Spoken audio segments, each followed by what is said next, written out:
In the last video of this playlist, we explored the 5 key phases of the software development cycle. And to remind you, these phases are as follows. We have analysis, design, implementation, which is coding, testing the code to see if it works, and then we deploy the software, and then we're into the maintenance phase.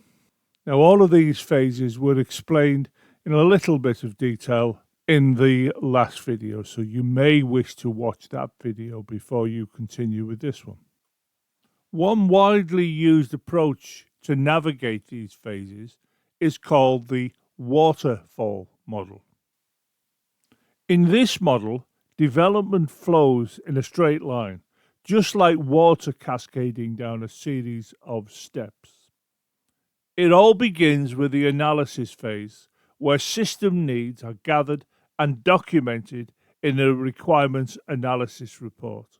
If the development of the software was going to be object-orientated in nature, then the requirements analysis report would contain lots of unified modeling language artifacts that support object-orientated analysis.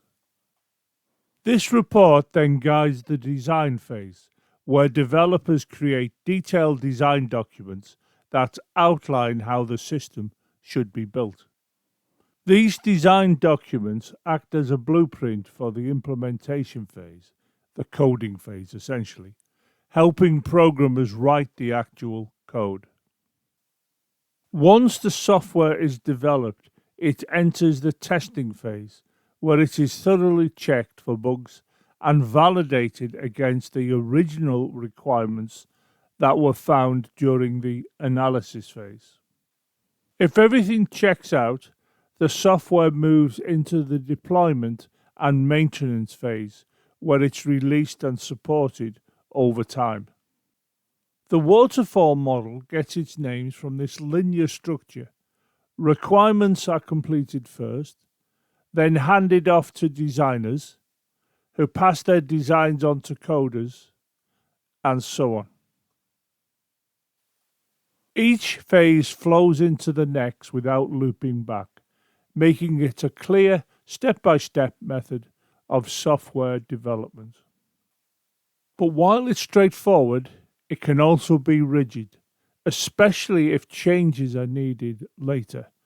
And by that I mean later in the software development. Let's say you've got as far as the maintenance phase. It comes to light that an important requirement was missed during the analysis phase, which then didn't show up in the design and the coding phase because nobody spotted its importance until the software was finished and released.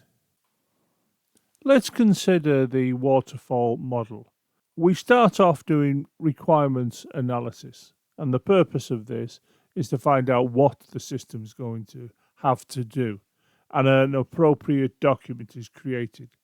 We then use this document in the next phase, which is the design phase, and the designers are guided by the requirements document, and they produce another document called the design document, and it is then used in the implementation of a coding phase. Programmers are guided by what's in the design document. Of course, once the program has been completed, we need to see if it works. So we go on to the testing phase.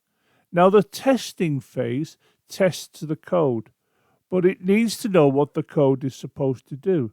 And it finds those answers in the requirements analysis document, because it tests the code against the requirements to see if the overall system is doing what it's supposed to do.